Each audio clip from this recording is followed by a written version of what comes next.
Buenos días.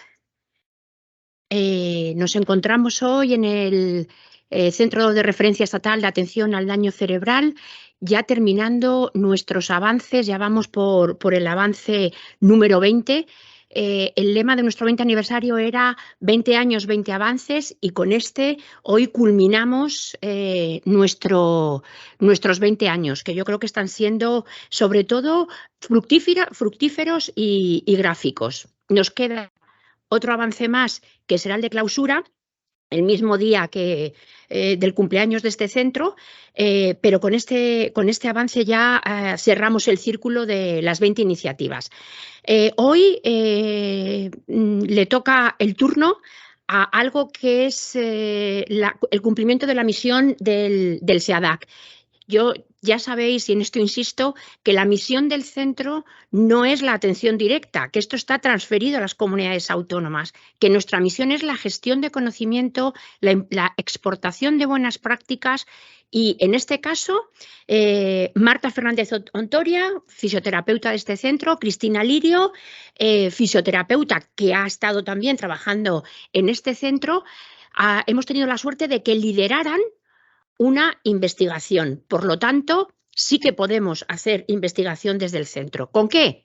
Pues desde luego no cabe duda que contando con la participación de las personas usuarias. Sin personas usuarias no hay estudio. Esto lo podemos aportar. Y luego hay que aportar creatividad, ciencia, rigor, y estas dos personas ahora mismo dan muestra de ello, y yo estoy segura que va a ser súper interesante lo que nos va a contar y lo que nos van a contar. Y sobre todo, ya os digo, me parece muy importante porque parece que cuando hablamos de investigaciones son grandes. Te imaginas, seguramente si salimos a la calle y decimos, ¿qué es para ti investigar? Se imaginan un laboratorio con ratas de laboratorio, muchos tubos de ensayo, muchas probetas y así. Bueno, pues eso no cabe duda que es la investigación básica a la que nosotros ni llegamos ni debemos llegar.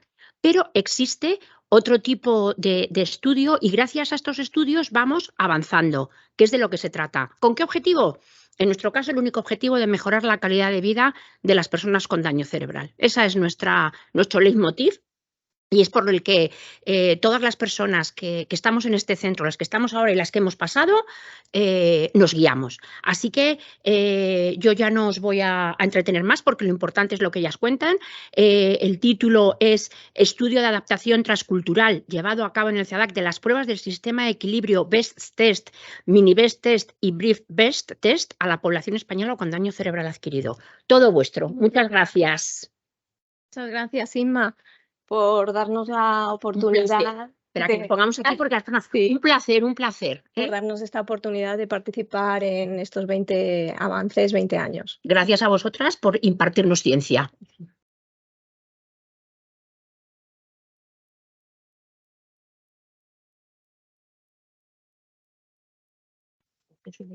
Ay, gracias.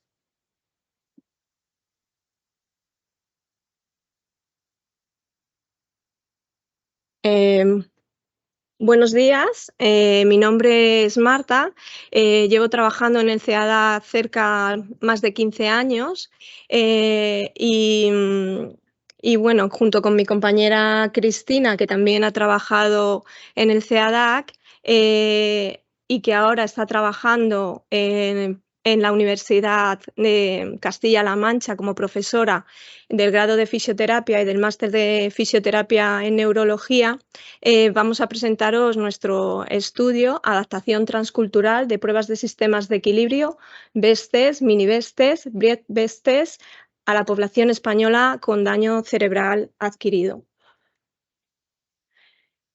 En este estudio han participado investigadores de la Universidad de Castilla-La Mancha y su grupo de investigación Improveland, la Universidad de Málaga, así como distintos profesionales del CEADAC, el doctor Carlos González Tatet y yo misma.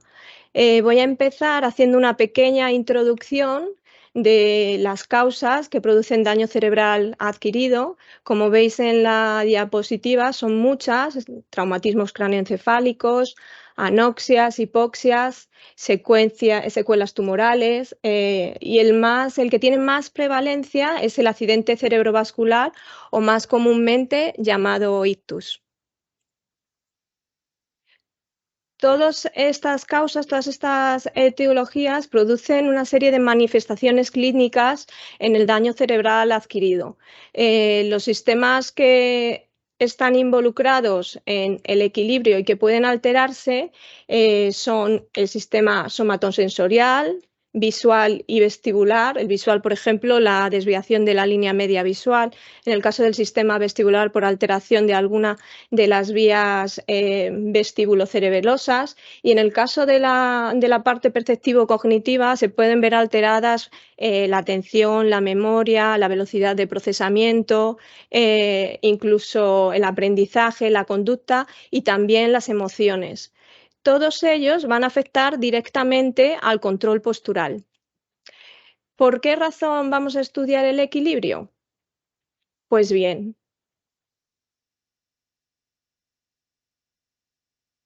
casi el 80% de las personas que han sufrido un daño cerebral adquirido sufren alteraciones en el equilibrio. Y el equilibrio es una capacidad funcional muy importante a la hora de mantener la postura estática y dinámica y hacerlo de una manera segura. Por lo tanto, cuando se ve afectado, producirá una limitación muy importante en las actividades de la vida diaria. Además, encontramos que una alteración de equilibrio puede tener consecuencias graves a diferentes niveles. Por ejemplo, en cuanto a la función física, puede haber caídas que produzcan lesiones graves. También se ve afectada la función social por el miedo a esas caídas, y esto hace que muchas personas restrinjan la movilidad, y ello conlleva al aislamiento social. Todo esto, tanto la parte física como esta parte social que puede estar afectada, va a repercutir en gran medida a la salud mental de los pacientes que tienen una alteración del equilibrio. Existen actualmente numerosos sistemas de evaluación del equilibrio. Por ejemplo, tenemos la posturografía o posturógrafo, que mediante una plataforma lo que va a hacer es evaluar los desplazamientos del centro de masas. Pero tiene una serie de limitaciones. Es un aparato costoso, requiere de tiempo a la hora de pasar las pruebas, y no siempre está a disposición de los fisioterapeutas, por lo que no es algo que sea factible en el día a día. Y además tiene una limitación, y es que no evalúa la marcha dinámica. Además del posturógrafo, tenemos diferentes escalas de equilibrio. Tenemos muchísimas herramientas para evaluar el equilibrio: la escala de equilibrio de Berg, que se considera el gold standard; la escala de Tinetti, que tiene una parte que evalúa la movilidad y otra el equilibrio, la marcha y el equilibrio. Tenemos la prueba Time Up and Go, la prueba de marcha, que evalúa marcha 10, que también son ambas, nos dan información sobre el equilibrio dinámico. Y después tenemos una específica de ictus, que es la PAS, y las escalas objeto de nuestro estudio, que son las pruebas del sistema de equilibrio, BESTES, y sus versiones reducidas, mini BESTES y Briet BESTES, que lo que van a hacer es valorar diferentes componentes que afectan al control postural. Existe otra escala, que es la Community Balance and Mobility, que nos ha parecido interesante comentárosla porque esta es una herramienta que propone tareas que son bastante retadoras, y que estamos también en proceso para su publicación después de publicar este primer estudio. Bueno, os pongo esta diapositiva un poco para explicar. Bueno, es el profesor de psicología Goleman de la Universidad de Harvard, que lo que dice es que nos recomienda de alguna manera simplificar tareas. Y eso lo vamos a aplicar también a la evaluación del equilibrio, que vamos a intentar fraccionar la tarea para intentar comprobar qué componentes de esa fracción están alterados.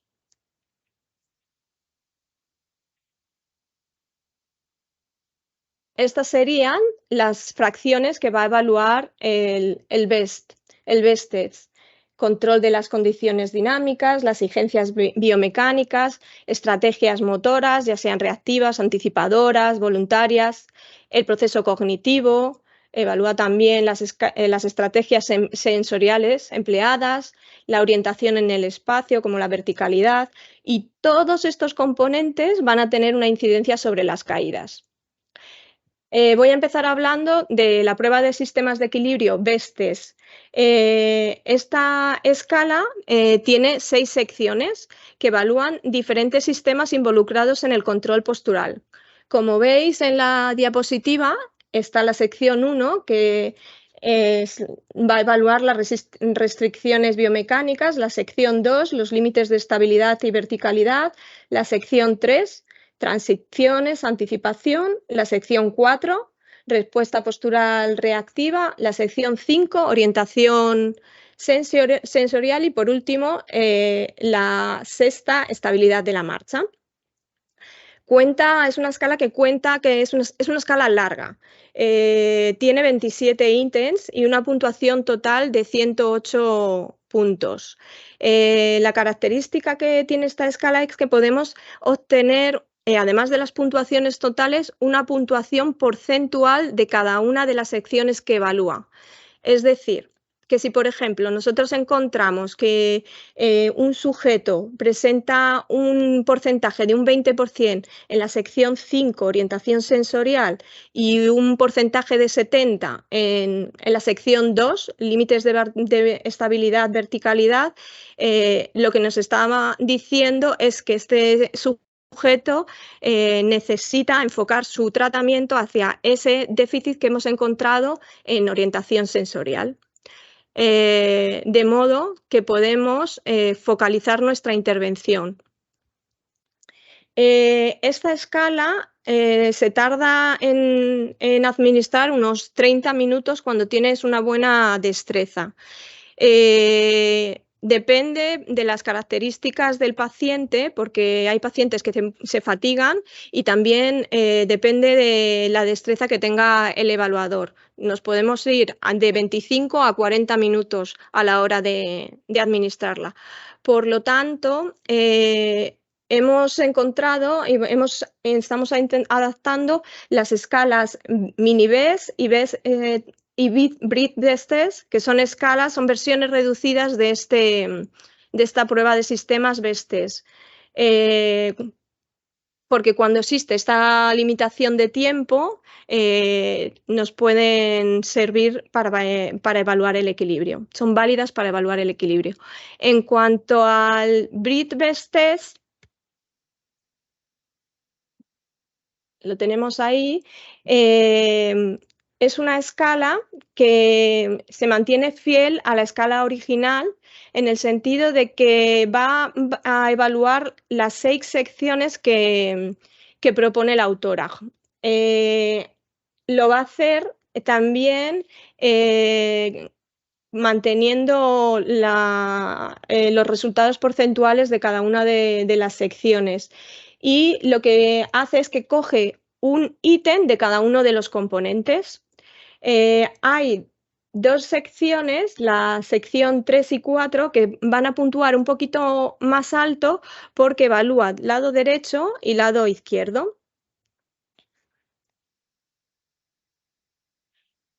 Y el mini-BEST, a diferencia de los 2 anteriores, es una escala que que va a eliminar la sección 1 y la sección 2. Son 28 puntos el total y 14 ítems. Os muestro aquí las 4 secciones que evalúa el mini-BEST test, que va a evaluar ajustes posturales, tanto anticipatorios como reactivos, la orientación y el equilibrio dinámico. En esta diapositiva es una escala, es la escala que hemos utilizado para nuestro estudio. En el caso del BEST test, que como os he comentado, se tarda entre 25 y 40 minutos. En las escalas hemos intentado colocar las indicaciones para facilitar su administración. También en algunos ítems aparecen unos relojitos, lo que nos indica que la prueba es cronometrada. Y aparecen simbolitos que hacen referencia a los diferentes materiales que vamos a necesitar para pasar la escala.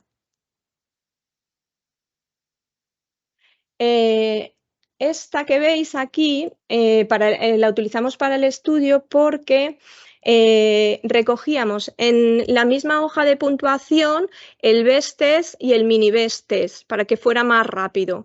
Entonces es igual que la anterior, lo único, tiene las indicaciones, cuenta con los relojes, con todo el material que se necesita, pero vais a ver que hay dos columnas, una que está destinada al BEST test y otra que está destinada al mini BEST test. Entonces, como hay ítems que recoge el BEST test que son también propios del mini, no pasábamos doblemente la misma prueba al paciente, la puntuábamos desde aquí. La única diferencia entre el BEST test y el mini es que es la forma de puntuar. El BEST puntúa hasta 3, de 0 a 3, siendo 0 la peor ejecución y 3 la mejor de las ejecuciones. Y en el caso del mini lo hace solamente de 0 a 2, siendo 0 la peor de las ejecuciones y 2 la mejor. Ahora os voy a mostrar la escala adaptada a daño cerebral adquirido de mini-BEST. Como veis, son aproximadamente 15 minutos lo que se tarda en pasar esta escala. Y la siguiente es la escala BRIT-BEST test adaptada a daño cerebral adquirido. En esta escala tardamos como alrededor de unos 10 minutos en pasar todos los ítems. Esta diapositiva os la he puesto pues un poco para que veáis un ejemplo de la escala BEST test. Representaría la sección 4, respuesta postural reactiva, que la hemos escogido porque es una de los ítems que presentan mayor dificultad tanto para evaluador como para paciente. Son los ítems que corresponden a la corrección compensatoria, un paso hacia adelante, un paso hacia atrás y los laterales. Como veis, hay ítems como el 16 que solo vienen incluidos en el BEST test, que es el más largo. El 17 tiene un ítem que correspondería con el 5 del mini BEST, y en el caso del 18, la corrección compensatoria con un paso lateral es un ítem que está recogido en las 3 escalas, tanto en el BEST como en las escalas reducidas. He puesto un ejemplo, no sé si aquí lo vais a poder escuchar, pero bueno, esto es un poco como pasábamos. Esto es un usuario de CEADAC y aquí lo que estoy haciendo es dándole las indicaciones de que tiene que traspasar sus límites laterales, irse hacia mí para buscar ver qué estrategia de equilibrio tiene, y en función de la estrategia se le puntuará. Lo mismo por el lado derecho, debe sobrepasar los límites anteriores, quito las manos y observamos. Esto es un ejemplo de un paso que podría producirse, paso cruzado, como una alternativa.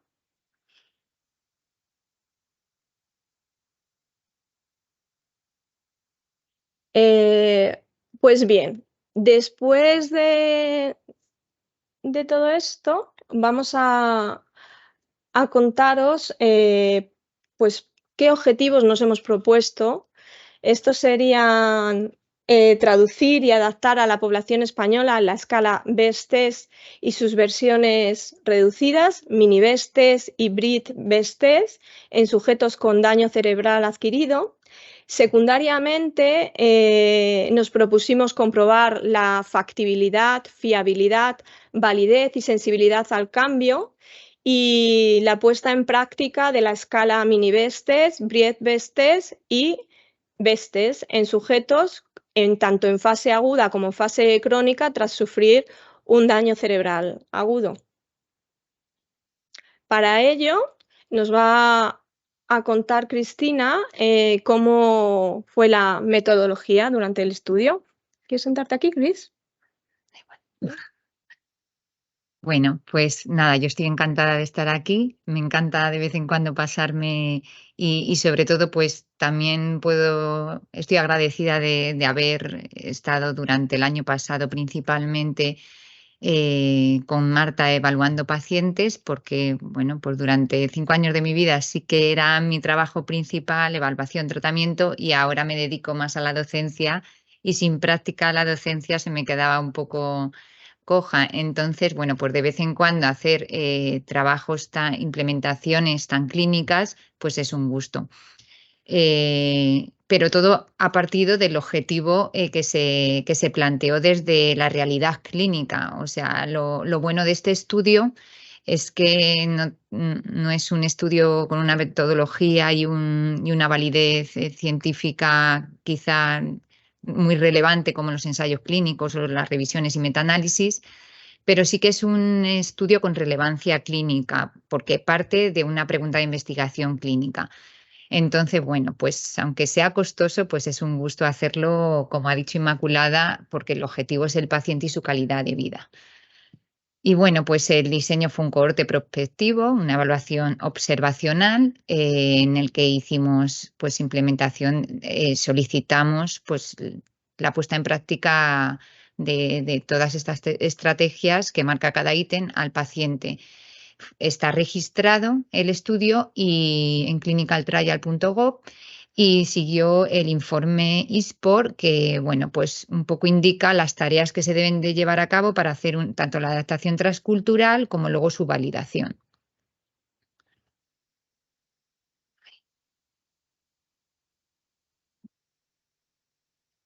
Se lo puedes quitar.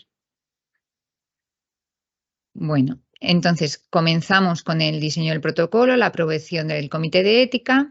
Luego 2 expertos ajenos a nosotros tradujeron, y bilingües y también expertos en neurorehabilitación, tradujeron las escalas a español y luego se hizo un consenso y de ese consenso una retrotraducción que se envió a autores originales para que dieran su aprobación. O sea, esto no se puede hacer sin el permiso de los autores principales de cada cuestionario o cada escala.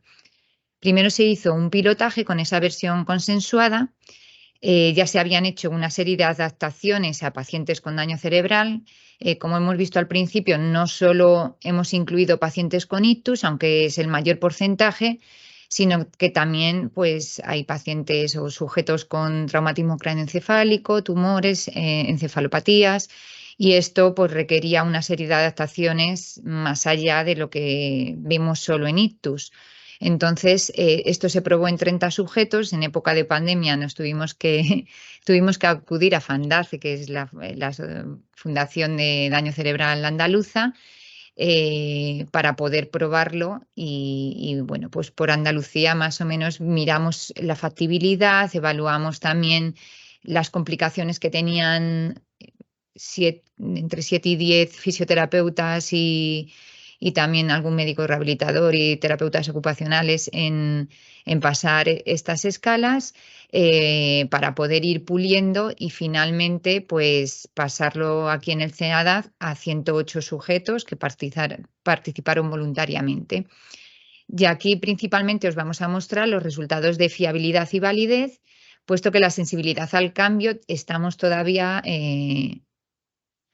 terminando de incluir algún participante más que nos faltaba por completar. Bueno, como criterios de inclusión participaron personas con daño cerebral con una evolución de más de 2 meses, perdón, que tuvieran un deterioro cognitivo leve, que no, pues no superase 3 de la escala modificada de Rankin ni 24 de Mini Mental State Examination. Que no tuvieran alteraciones de equilibrio previas al daño cerebral, en ese momento estuvieran clínicamente estable y con capacidad para andar con o sin ayuda técnica. Y se excluyeron a todos aquellos que tuvieran complicaciones para la implementación de la propia escala, complicaciones directamente relacionadas con las pruebas que se le iba a solicitar, que no entendieran las instrucciones porque tuvieran una afasia severa, procesos agudos como inflamaciones muy recientes o algún proceso traumatológico, reumatológico, previsión de inyección de toxina botulínica en los próximos meses para que no interfiriesen los resultados, y comenzamos con la intervención tras estos criterios de selección. Primero se hizo una evaluación doble, evaluador 1 y evaluador 2 en el mismo momento. En menos de un mes se volvió a repetir, se hizo el retest para evaluar la fiabilidad intraevaluador y luego se hizo un seguimiento en el cual durante ciertos momentos se fue pasando otra vez la escala para comprobar la sensibilidad al cambio. Como tope 6 meses, pero también interesaba a aquellos pacientes o usuarios que estuvieran en el centro actualmente, también se quería comprobar el cambio al alta. Bueno, esto es simplemente una llamada de atención. John Medina, que tiene varios libros, uno de ellos son Las reglas del cerebro, nos dice que para procesar la información pues tenemos que estar bien atentos, y ahora vienen los resultados, que son complejos de entender, y sobre todo estos resultados que son un poco más diferentes a los que podemos observar en otros estudios, y simplemente es una llamada de atención. Ay, perdón, que le he dado al revés. Bueno, nada, a nivel basal vimos más o menos que había pues paridad en sexo, aunque había más varones que mujeres, que es un poco la realidad en daño cerebral. La edad media fue unos 45 años y bueno, pues un poco se registró la cronicidad, sí que había bastantes más sujetos en fase crónica. Se registró también el número de caídas porque nos interesaba saber también si la escala era capaz de detectar el riesgo de caídas. Y luego un poco más a nivel clínico, pues se pasaron otras escalas, como la escala de Behr, que bueno, perdonar que en esta diapositiva están las siglas en inglés, POMA, que sería Tinetti, TINAP&GO, y la escala que os ha comentado Marta, que también estamos adaptando y validando, que es Cognitive Balance and Mobility.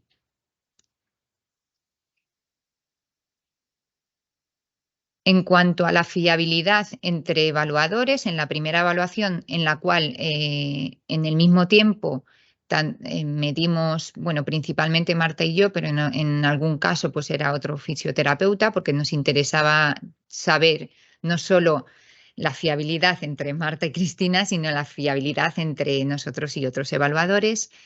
Pues se hallaron resultados bastante buenos, pero que no son raros con respecto a las evidencias que hay sobre fiabilidad en BEST o en MIMNI-BEST o en BRIEF-TEST. Estos en concreto es solo de la escala completa de BEST, y bueno, pues un poco están en línea con los datos que hay en otras versiones y otras traducciones en otros idiomas.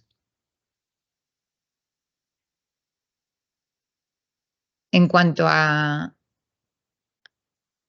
la fiabilidad interobservador de MIMNI-BEST y BRIEF-BEST, también encontramos resultados bastante positivos y bueno, pues cabe destacar que esta fiabilidad no es solo en conjunto de todos los usuarios que intervinieron, sino que luego también se estratificó para comprobar si los que estaban en fase subaguda también o las evaluaciones que habíamos hecho en fase subaguda reportaban la misma fiabilidad que las que habíamos hecho en fase crónica y bueno, pues los resultados todos superaron el 0,9 de intervalo de correlación intraclase, o sea que los datos pues, fueron bastante positivos.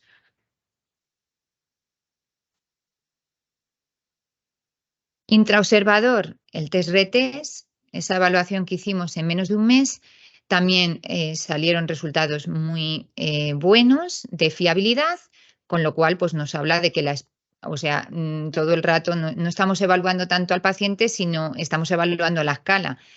Pues la escala sí que parece fiable para ser usada y también sus versiones reducidas, que esto es importante, aunque baje siempre un poquito el número de intervalo de correlación, las versiones reducidas también son fiables, por lo que cuando no tenemos mucho tiempo tenemos ahí estrategias para puntuar al paciente.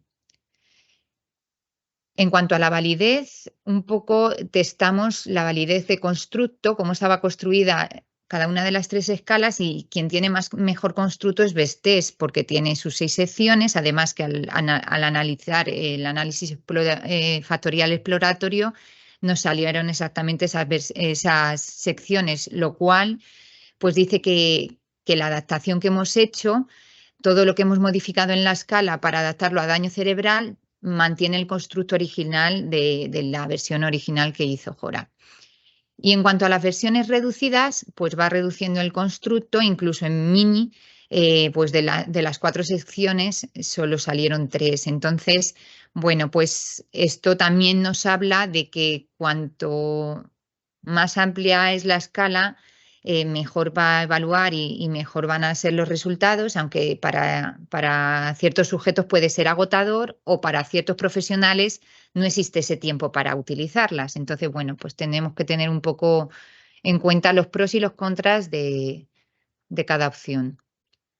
En cuanto a la calidad convergente, es la correlación con el gold estándar, que era la escala de equilibrio de Berg, y las 3 escalas mostraron buena correlación.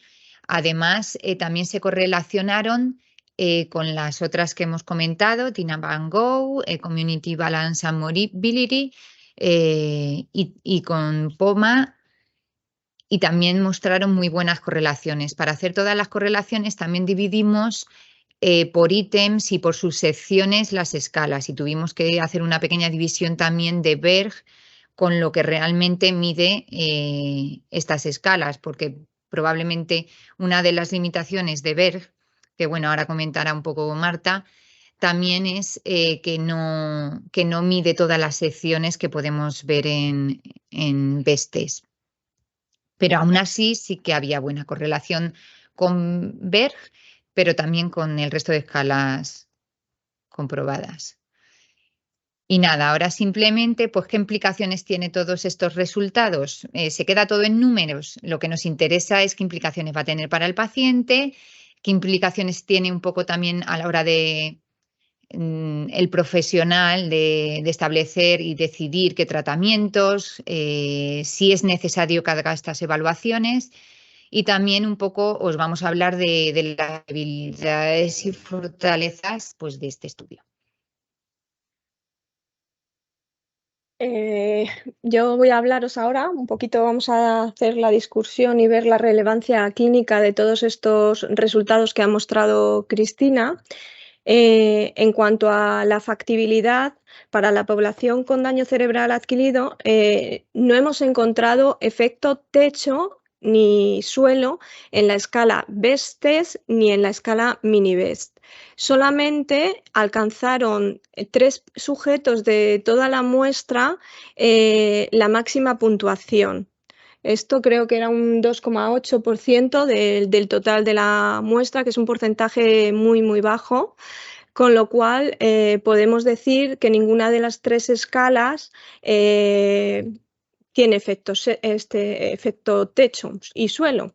La ausencia de este efecto suelo y techo respaldan el uso de las 3 escalas, por tanto, en sujetos con alteraciones tanto leves como severas de equilibrio tras un daño cerebral adquirido. En cuanto a las escalas con las que hemos comparado, por ejemplo, la escala Berg, lo que va a hacer es evaluarnos el equilibrio a través de diferentes tareas funcionales. Pero hemos encontrado, igual que en otros estudios, que es una escala que presenta un gran efecto techo, con lo que no es una escala que sea retadora para aquellos pacientes que tienen alteraciones más leves del equilibrio.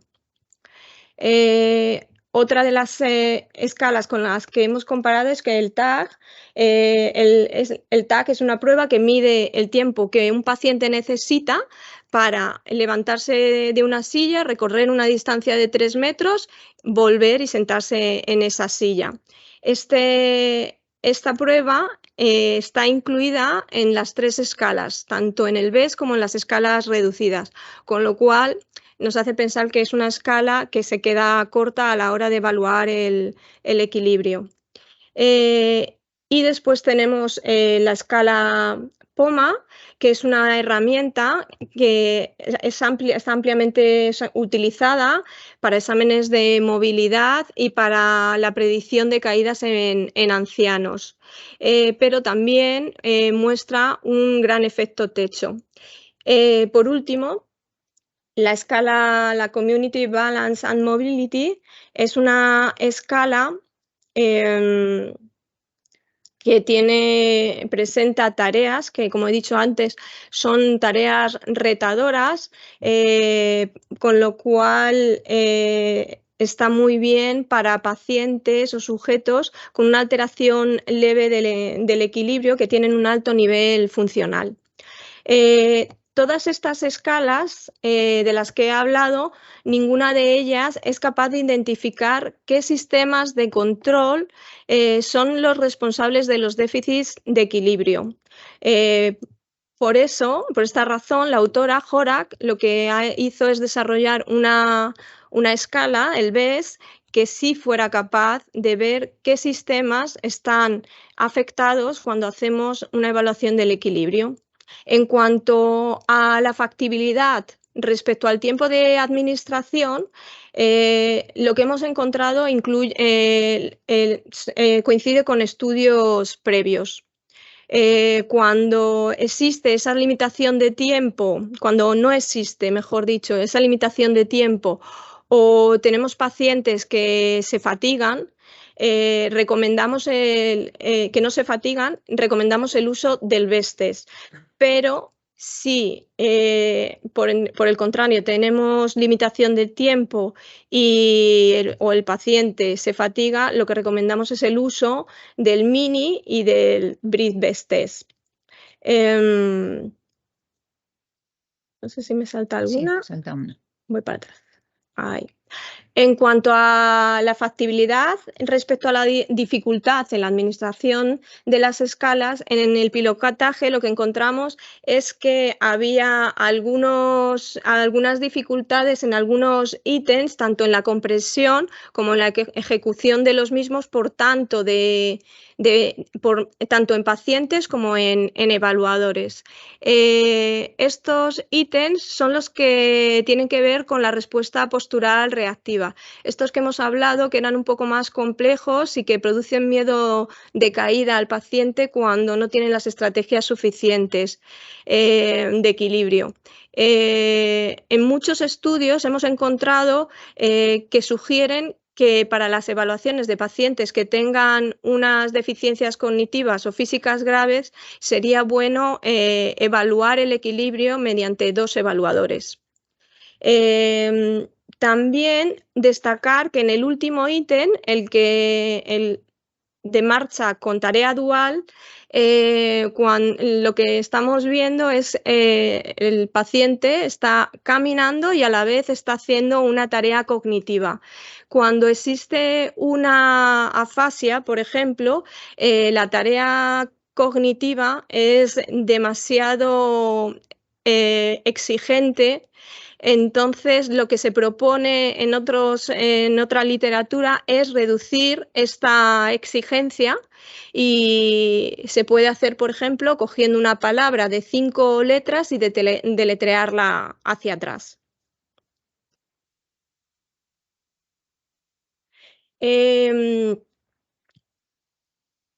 Aquí de lo que queremos hablar es de estas dos secciones que no recoge el mini-BEST test, las alteraciones biomecánicas y límites de estabilidad. Hemos dicho que BEST test evalúa los 6 componentes de equilibrio que evaluaba el BEST test, el original de Jora. Pero el BRIT también los evalúa, pero el mini-BEST no evalúa alteraciones biomecánicas y límites de estabilidad. Esto sugiere que el BRIT-BEST test tiene una sensibilidad potencialmente superior con la mitad de ítems que tiene el mini-BEST y también con una reducción de tiempo, y es que respeta de algún modo las secciones del BEST test. Actualmente existen numerosas pruebas estandarizadas para la evaluación del equilibrio en adultos, pero ninguna de ellas incluye todos los dominios esenciales que son necesarios a la hora de evaluar el equilibrio en pacientes neurológicos, como pueden ser la estabilidad, los límites de estabilidad funcional, el control postural reactivo, las influencias cognitivas y la verticalidad. BEST test, mini-BEST test y BRIT test, por tanto, han demostrado ser escalas de equilibrio completas y que pueden desafiar a pacientes incluso con leve deterioro cognitivo, leve deterioro del equilibrio. Sin embargo, la evaluación mediante mini-BEST en personas con alteraciones neurológicas ha sugerido que esta herramienta debe completarse con otras escalas.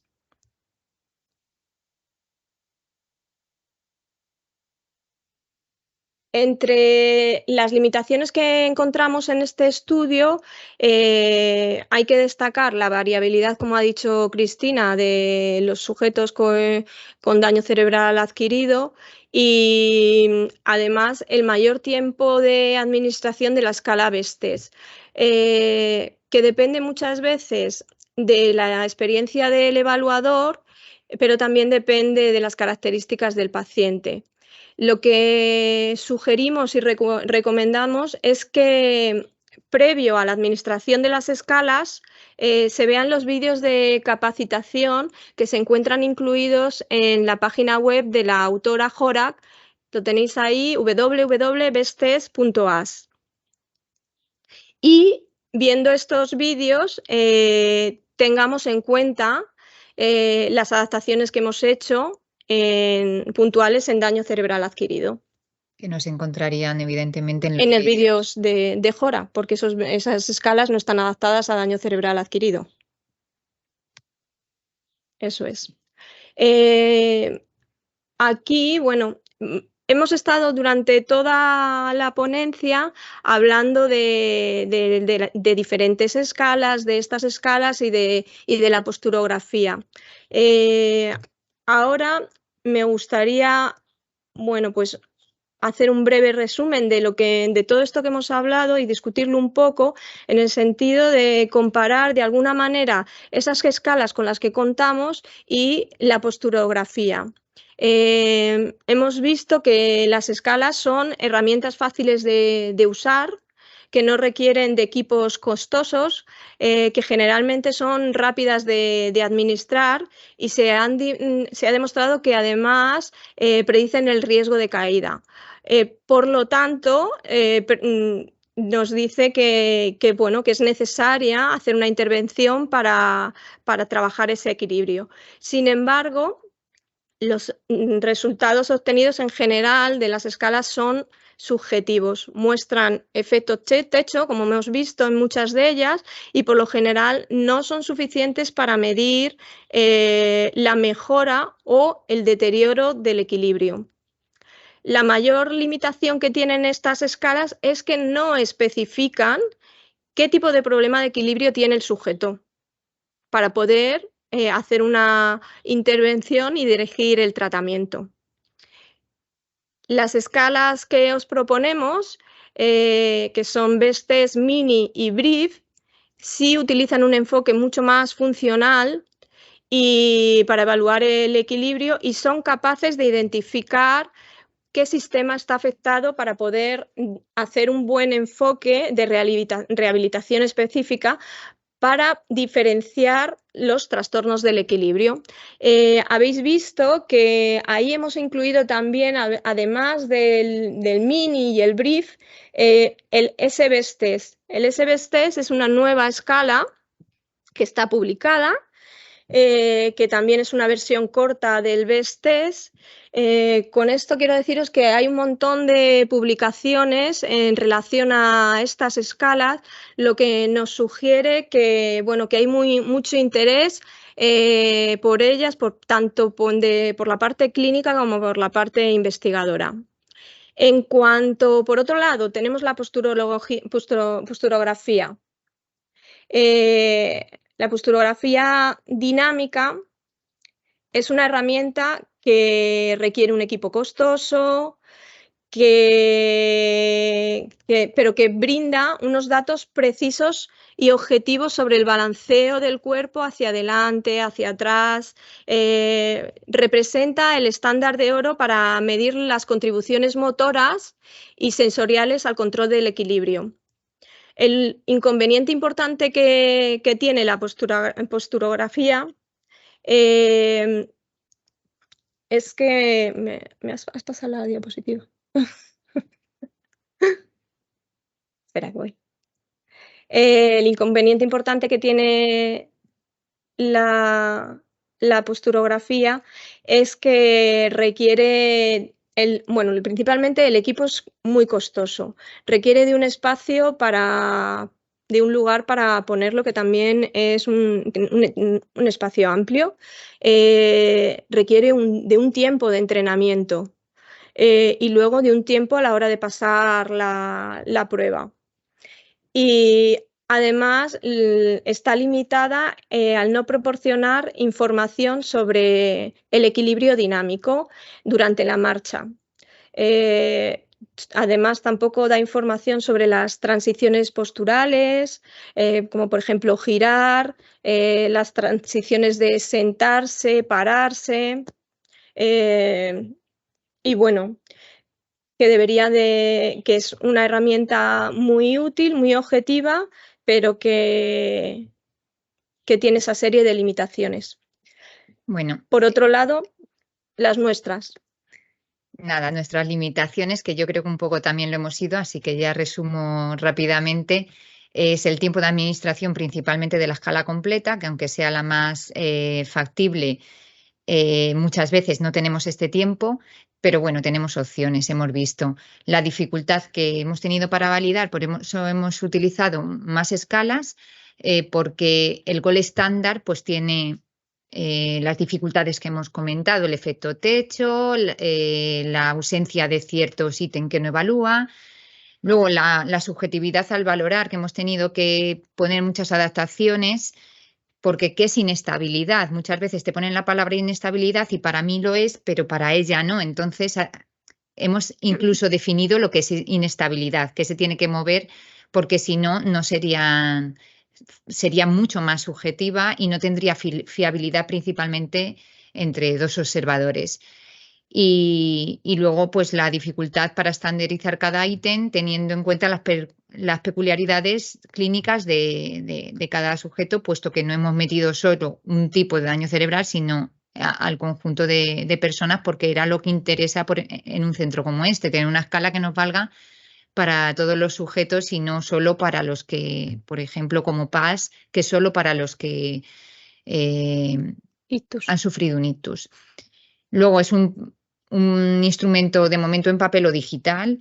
Entonces eso se queda un poco obsoleto y esto pues nos hace irnos un poco a la línea futura que ahora veremos. Entonces, como conclusiones, estas escalas han mostrado, bueno, la adaptación se recomienda para sujetos tras una lesión cerebral en fase aguda y subaguda, y crónica.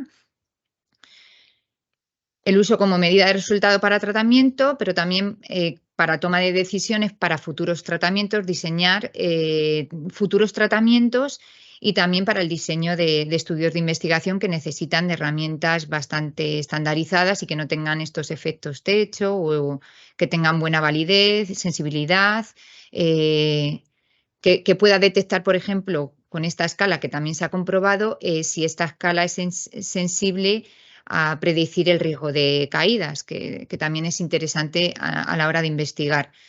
Y luego clínicamente se ha observado la necesidad de herramientas apoyadas en nuevas tecnologías. Eso un poco ha sido la experiencia a la hora de hacer este estudio. La experiencia nuestra y la experiencia que nos han reportado pues todos los profesionales, terapeutas, fisioterapeutas, médicos que han participado, que bueno, pues las escalas comunes se quedan ya un poco obsoletas. Pues con esto nos surge la nueva idea. No termina una investigación sin tener otra pregunta de investigación. Entonces, bueno, pues nuestra línea futura es implementar o diseñar una herramienta que me pueda englobar pues todo lo que hemos visto que necesita una escala de equilibrio para saber los componentes que están alterados, pero que también me diga gráficamente, me dé un feedback atractivo, tanto para el paciente que vea cuánto ha mejorado y eso le sirva de motivación, como al fisioterapeuta o al profesional sanitario que las utilice, que le sirva también de motivación para seguir evaluando objetivamente a los pacientes.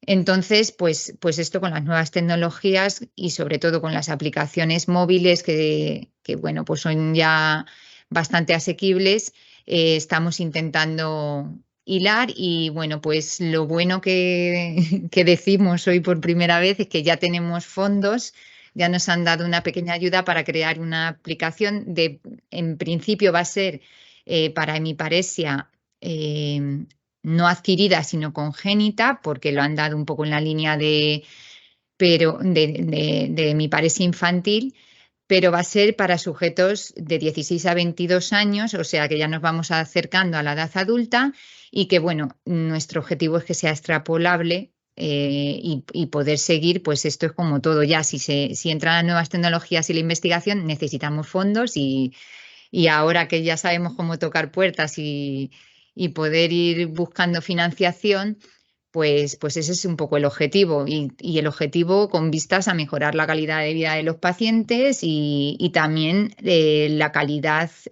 asistencial del profesional. Y nada, pues muchas gracias por vuestra atención y ahora es el momento de contestar alguna pregunta.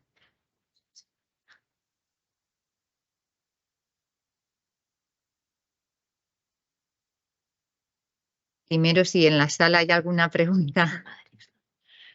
Tenemos la suerte de contar con una de las participantes, que ha sido toda una alegría verte pasar por aquí.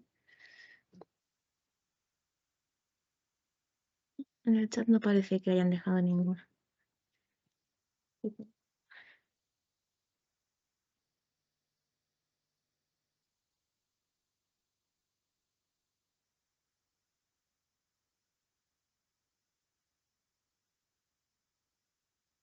Bueno, pues hemos llegado al final del 20 Avance. Marta, Cristina, muchísimas gracias.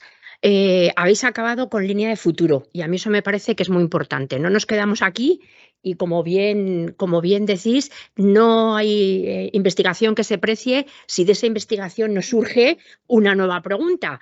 Yo cuando hice mi tesis, una de las cosas que agradezco a mi directora fue que me instruyó en hay que continuar. A lo mejor has aceptado la hipótesis o no, pero no lo bueno no es aceptar la hipótesis. Lo bueno es, si no la has aceptado porque no lo hemos podido comprobar, a qué da pie. Y no solo eso, tener en cuenta que este tipo de estudio se puede hacer contraestudio. Y la ciencia avanza gracias a la crítica y la contracrítica. Yo creo que ahí sí que los investigadores debemos hacer un poco de reflexión, de autorreflexión. Esto no pasa en otros países, pero en España, cuando hay una crítica a una investigación, parece que te están criticando a ti personalmente, y de ninguna manera.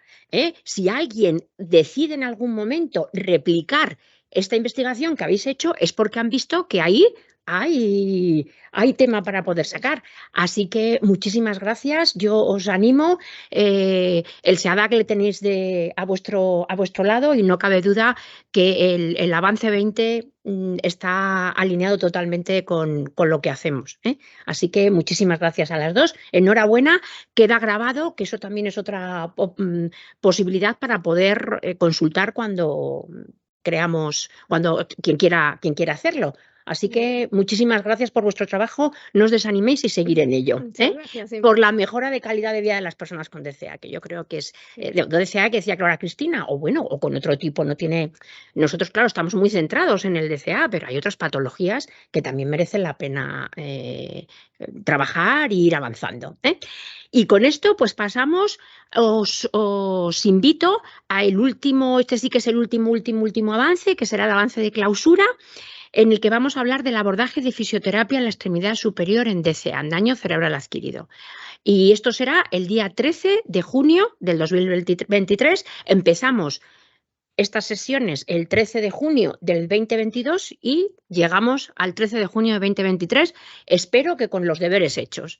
Muchísimas gracias por habernos seguido, tanto las personas que estáis en la sala como las que estáis al otro lado de las pantallas, que es un poco más frío, pero bueno, también es verdad que nos permite llegar a más personas. Y cerramos con esto el Avance 20. Muchísimas gracias por vuestra atención y muchísimas gracias a las ponentes por tan magnífico avance. Gracias.